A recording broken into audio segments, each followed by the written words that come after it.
오늘 우리가 함께 나눌 말씀은 사도행전 4장 32절부터 37절까지 말씀입니다. 사도행전 4장 32절부터 37절까지 말씀. 지난주에도 우리가 함께 읽었던 말씀이죠. 그 말씀을 조금 더 깊이 우리가 묵상할 수 있는 오늘이 되기를 간절히 소망합니다. 사도행전 4장 32절부터 37절까지 있는 이 말씀을 여러분들이 한 목소리로 크게 다 함께 읽도록 하겠습니다. 여러분 한 목소리로 읽겠습니다. 하나, 둘, 셋.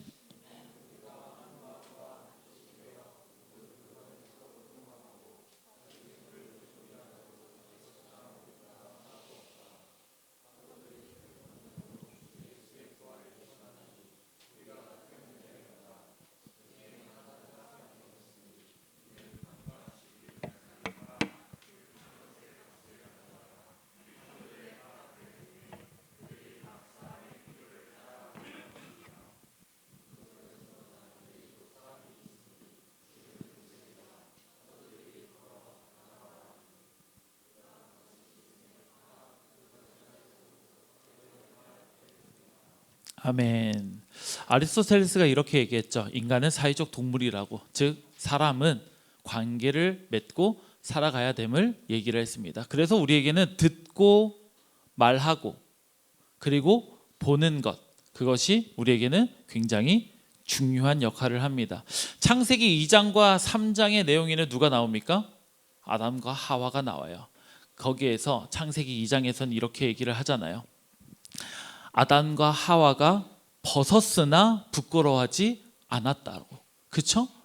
창세기에서는 그렇게 처음에 시작을 합니다. 아담과 하와가 벗었으나 부끄러워하지 않았다고. 근데 선악과를 먹고 나서 어떻게 바뀌었습니까? 그들이 갑자기 벗은 줄로 알고 무화과 나무 잎으로 치마를 만들어 몸을 가립니다. 무엇이 달라졌습니까? 무엇이 달라졌어요? 무엇이 달라진 겁니까? 갑자기 그들에게 나는 보여지는 존재가 돼버린 걸로 인식하기 시작한 거죠. 내가 보여지는 사람으로 인식한 거예요. 이전까지 똑같은 존재였지만 선악과를 먹고 나서 그들은 눈이 밝아졌고 그들은 내가 보여지는 사람으로 남의 시선을 의식하기 시작했다라는 겁니다. 우리 인간은 근본적으로 다 모두 동일한 조건을 가지고 있습니다. 남의 시선으로부터 벗어날 수 없는 교육받은 존재라는 거예요. 근데 시선 중에서 돈이라는 것이 가장 상징성이 있고 눈에 많이 띕니다. 돈은 단순한 물질이 아니죠. 사람을 판단하는 척도가 되어버린 것이 지금 현대사회입니다. 그 사람이 무엇을 입고 그 사람이 무엇을 먹고 그 사람이 어디에 여행을 다니고 그 모든 것들의 척도를 결정짓고 있는 것이 우리 문화 속에서 돈이라는 거예요. 저 사람이 좋은 여행지처럼 보이는 곳에 간 것도 저 사람 돈이 있구나. 저 사람이 맛있는 음식을 SNS에 올리는 것을 보면서 와, 저 사람 좋은 데 갔구나. 저 사람이 좋은 차를 타고 다니든 아니면 저 사람이 어떤 옷을 입었는지에 따라서 저 사람이 무슨 옷을 입었는지 거기에 따라서 그 사람을 평가하고 있는 돈이 사람 사이에 뭐가 되어버린 거예요? 척도가 되어버렸다라는 겁니다. 그래서 오늘 성경에 등장하는 세 부류의 사람들을 보면서 우리가 그리스도인은 그러면 이 세상 속에서 어떻게 살아가야 될 것인가를 조금 더 깊이 우리가 묵상해보고 그 묵상을 우리가 끌어안고 우리가 기도할 수 있는 여러분들이 되기를 간절히 소망합니다. 사무엘상 15장에 보면 사울이라는 사람이 나옵니다. 이 사울은 굉장히 멋은 있지만 이렇게 작지 않고 이렇게 큰, 그의 겉모습은 화려하고 그의 겉모습은 정말 왕으로서 기품이 있어 보이는, 그러나 그 자기 자신은 정말 스스로 보잘것없다고 생각했었던 왕이 사울 왕이었어요. 근데 그 사울 왕이 하나님의 부르심을 입고 그가 기름 부음을 받고 나서 왕이 된 이후에 하나님의 명령을 받습니다. 그것은 아말렉을 진멸하라, 없애라는 거예요. 하나님이 없애라는 이유는 그들의 죄악이 가득 찼기 때문에 그들의 회개의 가능성이 없음을 보고 그들은 도무지 회개하지 않을 것을 하나님께서는 사울에게 명령을 합니다. 사울이 어떻게 했냐면 아말렉을 진멸하라고 하니까 그곳에 딱 갔을 때에 괜찮아 보이는, 돈 있어 보이는 부류의 귀족들은 살려줍니다. 왜? 그들이 가지고 있는 재산이 아깝게 느껴졌거든. 아니 굳이 다 진멸할 필요가 있을까? 지금 이 재산을 가지고 하나님께 드리면 되잖아. 번제 드리면 되잖아. 그리고 남은 거는 또 풍족하게 나누면 되니까. 아니 왜 굳이 재산들을 다 불로 태워 없애요? 제물로 드리고 군사들은 그것을 전리품으로 받아서 나누고 먹고 마시면 되는데 그럴 필요가 없다라는 거예요. 스스로 생각하기로. 그래서 군인들이 아니 이거 하나님께 바치고 이 고기들을 우리가 나눠 먹으면 좀 안 돼요? 그게 더 좋잖아요. 아니 기껏 전쟁해가지고 이겼는데 이걸 다 없애버리면 이거 더 너무 우리한테 손해 아닌가요? 그래서 사울 왕이 하나님의 말씀을 듣지 않습니다. 하나님의 말씀보다 무엇을 더 신중하게 생각했습니까? 사람들이 나를 어떤 시선으로 보는가가 중요했어요. 내가 지금 이 사람들의 말을 안 들었을 때 돌아올 수 있는 무엇? 그 사람들의 평가. 저 군사들이 날 지금 앞으로 어떻게 평가하고 앞으로 내가 저 사람들의 말을 안 들어줬을 때 저 사람들이 내 말은 들어줄까? 저 군사들이 나를 따르긴 할까? 이 전쟁에서 승리를 저 사람들이 기쁨을 좀 누릴 수 있고 기뻐할 수 있게끔 제공해야 되지 않을까? 저 사람들이 나를 떠나면 어떡하지? 저 사람들의 시선이 굉장히 중요해지기 시작한 거예요.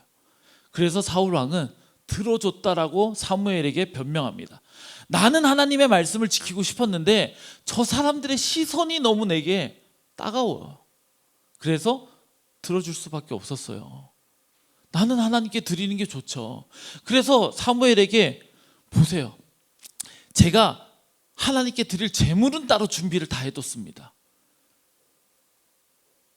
그러면서 자기 스스로에게는 합리화를 하기 시작하는 거예요. 그때 사무엘이 그렇게 얘기해요. 너한테서 하나님이 돈을 원했어? 재물을 원했어? 아니야. 하나님이 너한테 원한 거는 순양보다 번제보다 순종이야 라고 얘기하면서 내칩니다. 근데 사울 왕이 마지막 어떻게까지 했냐면 30절에 이렇게 나와 있어요. 15장 30절에 사울이 이르되 내가 범죄하였을지라도 이제 내 백성들과 장로들 앞에서 그 이스라엘의 앞에서 나를 높여주세요. 그러니까 무슨 말이에요? 당신 지금 하나님의 예언자지만 당신 지금 내가 왕이니까 내 체면을 좀 살려달라. 그러니 나 어깨동무하면서 내려가자 이거예요. 지금 당신과 나의 불화를 드러내지 말고 내가 하나님께로부터 버림받았다라는 것을 당신이 드러내지 말고 지금 내가 사람들 앞에서 체면 좀 살 수 있게 당신 그냥 지금은 친한 척하면서 내려가달라라고 얘기해요. 왜? 아직까지 뭐에서 못 벗어나고 있는 사람이니까 사람들이 나를 어떻게 바라보는지가 이 사람에게는 굉장히 중요했으니까. 사울 왕이 이 사건 때문에 버림받은 거예요.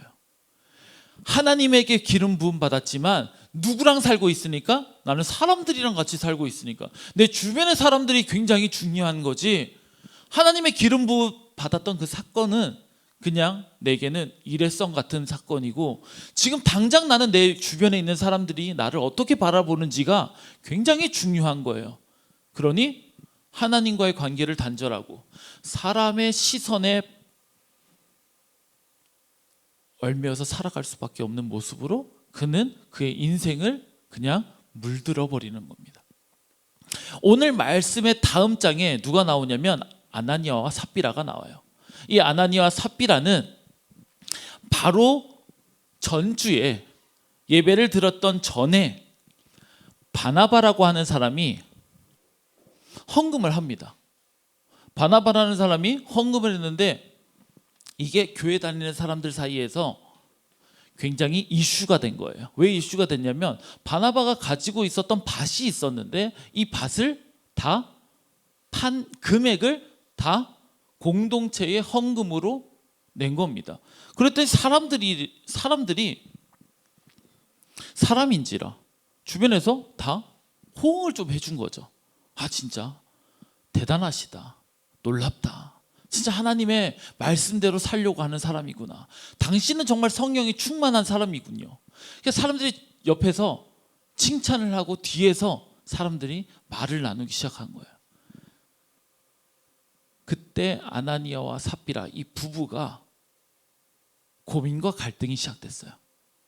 아, 나도 신앙생활을 제대로 하고 싶은데, 나도 좀 바나바처럼 인정받고 싶은데, 나도 좀 신앙생활 제대로 하는 것처럼 사람들에게 보여지고 싶은데, 그래서 선포합니다. 저도 헌금할게요.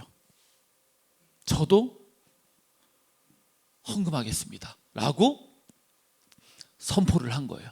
그래서 집에 들어가서 보니까 어떤 계산이 들기 시작하냐면, 다 팔고 나니까 돈이 엄청 많아요. 다 팔고 나니까 이거를 내게서 다 내고 나면 앞으로 어떡하지? 앞으로 내 인생은 어떻게 하지? 앞으로 우리 집은 어떻게 해? 고민이 되기 시작하고 걱정과 근심과 염려가 마음속에 쫙 자리 잡기 시작하는 거예요. 그래서 고민과 갈등 끝에 뭘 하겠습니까? 질문 안 하니까 걱정하지 마세요. 고민과 갈등 끝에 뭘 하기 시작해? 계산하기 시작하죠. 당연히 계산해야 되죠. 다 드리면 뭐가 돼요? 내게 손해가 돼요. 그렇죠? 다 드리면 손해가 돼요. 그러면 반은 드리고 반은 내가 가질게요. 제가 곰곰이 생각해 보니까 다 드리는 거는 제게 너무 금전적으로 손해가 될 것 같습니다. 그러니 반은 드리겠습니다. 그리고 반은 저희가 좀 재산으로 가지고 있어야 될 것 같습니다. 이렇게 얘기하면 내가 이미 한 말은 있는데 평판은 바나바처럼 좋을 것 같지는 않아. 그러면 드린 것도 손해고 평판도 조금 마이너스니까 이거는 내가 하나마나 좀 왠지 이거는 마이너스일 것 같은 거예요. 그렇죠? 그래서 아나니아와 삽비라가 선택한 것은 반만 드리고 다 드린 것처럼 거짓말을 하자.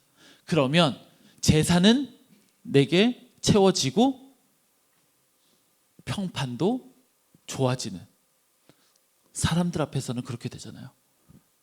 내 재산이 얼마가 팔렸는지 모르니까 반은 드리고 반은 우리가 가지고 있고 사람들 앞에 다 바쳤다라고 그냥 고백만 하자. 그러면 우리는 바나바처럼 평판도 좋아지고 재산도 아끼고, 이게 딱이잖아. 그래서 아나니아와 삽비라가 이렇게 행동하는 거예요. 그때에 베드로가 뭐라고 얘기를 했습니까? 베드로가 그렇게 얘기를 했죠. 아나니아와 삽비라에게 15장 4절 말씀에 이렇게 나와 있어요. 땅이 그대로 있을 때의 내 땅이 아니요 판 후에도 내 마음대로 할 수 없었더냐. 어찌하여 이 일을 내 마음에 두느냐. 사람에게 거짓말을 한 것이 아니라 하나님에게로 한 것이라.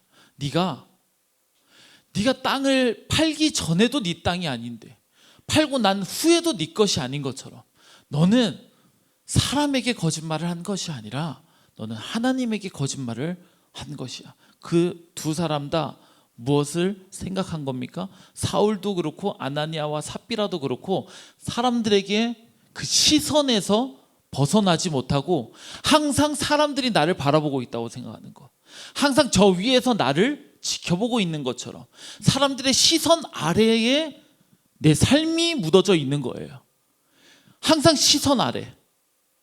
사울과 아나니아와 삽비라는 사람들의 시선 아래에 그들은 늘 평가받고 사람들의 시선 아래에 살아가고 있는 사람으로 사람들 앞에서 늘 높임받고 싶어 했어. 늘 사람들의 시선에서 내가 조금 더 괜찮은 사람으로, 내가 조금 더 나은 사람으로, 내가 조금 인정받을 수 있는 사람으로, 그것이 내게 유익할 것이다라고 생각을 했어요. 이거 우리랑 다른가요? 이런 모습이 우리는 벗어날 수 있는 모습인가요? 우리는 다른 사람의 시선에서 벗어날 수 있습니까? 오늘 제가 이 말씀을 설교하기 위해서 오늘 진짜 자연 그대로 일어나서 예배당에 나와서 설교해볼까 라고 생각하다가 2부 예배 인도를 해야 돼서 못하겠더라고요. 정장을 입고 씻고 그리고 정결하게 왔어요. 그냥 진짜 사람들의 시선에서 벗어난 모습으로 정말 살아날 수 있을까? 사람들의 시선에서 내가 아래에서 벗어날 수 있을까? 우리는 사람의 시선에서 벗어나는 것이 쉽지 않습니다. 오늘 아침에 일어났을 때 여러분 거울 한번 보고 무슨 옷을 입지? 내가 입고 싶은 옷보다 남에게 보여지는 것에 의식하면서 우리가 살아가는 것. 내가 똑같은 옷을 선택할 때 이 옷이 그래도 괜찮은 옷과 괜찮지 않은 옷을 구분하는 기준점이 뭐가 됩니까? 본인에게 있습니까? 다른 사람의 시선에 있습니까? 내가 공부를 하고 나서 시험을 치고 나서 내가 만족하는 기준이 어디에 있습니까? 점수에 있습니까? 아니면 나 스스로에서 보람되고 뿌듯하게 느끼는 나 스스로에게 있습니까? 누군가에게 평가에 의해서만 계속 우리는 시선에 머물러 있고 우리는 그 시선에서 벗어나지 못하는 상황들이 굉장히 많이 있다라는 거예요. 그런데 오늘 본문의 말씀에는 어떻게 행동을 합니까? 우리가 지난주에도 이야기한 것처럼 어떻게 행동을 해요? 사도들이 헌금을 어디 앞에 두었습니까? 어디 앞에 두었어요? 어디 앞에 두었어요? 팔 아래 두었잖아요. 헌금을 하고 팔 아래 두었잖아요. 굉장히 상징성 있는 그들의 행동이에요. 우리가 다시 제가 이 말씀을 곱씹어서 이번 주에 또 하게 되는 이유는 우리의 마음이, 우리의 시선이 우리는 돈이라고 하는 가치관 아래에 늘 살아갔잖아요. 돈이라고 하는 이 가치관 아래에서 우리는 벗어날 수가 없어요. 여러분이 직업을 선택하고 학교를 선택하는 거 그 기준이 뭡니까? 앞으로 가고 싶은 대학이나 아니면 여러분이 가고 싶은 직업의 그 선택적인 그 기준이 뭐예요? 우리 기준은 다 어디에 있습니까? 돈이라고 하는 그 상징성 아래에서 우리는 다 머물 수밖에 없는 존재로 늘 살아갑니다. 그것을 초대 공동체, 예수 그리스도를 믿는 초대 공동체도 알고 있었어요. 돈 있는 사람들, 부자들끼리 먼저 성찬식을 했습니다. 그들도 그랬어요. 그들도 성찬식을 할 때에 애찬식을 나누면서 먼저 늘 부자들이 먼저 와서 애찬식을 나누고 나면 그리고 남고 난 음식들을 종들이 와서 애찬식을 나눴어요. 그들도 돈 아래에서 늘 머물러 있었어요. 그때 그리스도인 사도 바울이 No! 그거 아니다. No! 그거 아니다. 너희들 그렇게 행동하지 마라. 기다려라. 기다리고 같이 해라. 이렇게 바꿔나가기 시작한 거예요. 사도들의 제자들이 뭘 하기 시작한 거예요? 우리의 머리에 있는 삶의 가치관으로 둘 수밖에 없었던 그 돈이라고 하는 사람들의 가치관, 그 상징성 있는 그 돈을 발 아래 둠으로써 내 시선, 내가 머물 수밖에 없었던 그 시선을 발 아래 두는 거예요. 내가 의식할 수밖에 없었던 사람들의 그 평가를 발 아래에 두는 거예요. 왜? 이거 휘둘리지 않고 살기 위해서. 내 마음을 휘둘리지 않기 위해서. 사람들이 더 이상 그거 별로 돈 안 되는 직업 아니야? 그 고생만 하는 직업 아니야? 그거 앞으로 비전 없다고 하는데 내 마음에서는 그게 하고 싶은데 그 일이 내게는 너무나도 소중한 일일 것 같고 내 가슴을 뛰게 하는 일이고 내 마음을 움직일 것 같은 그 일인데 사람들이 그게 돈이 안 된대. 사람들이 그게 돈 되는 직업이 아니고 앞으로 비전이 안 되는 직업이래. 그래서 내 마음을 움직여. 내 마음은 사람들의 시선에 의해서 돈 될 수 있는 직업에 내 점수를 맡기고 대학을 가요. 이게 왜 그렇지? 왜 내 대학을 사람들의 시선에 그 대학 가야 인정받고 네 학교 생활 제대로 한 것 같은 그곳에 왜 머물러 있냐라는 거예요. 사도 바울의 뿐만 아니라 초대교회에 있었던 모든 그리스도인들이 헌금을 발 아래 두었어요. 그거 아니야.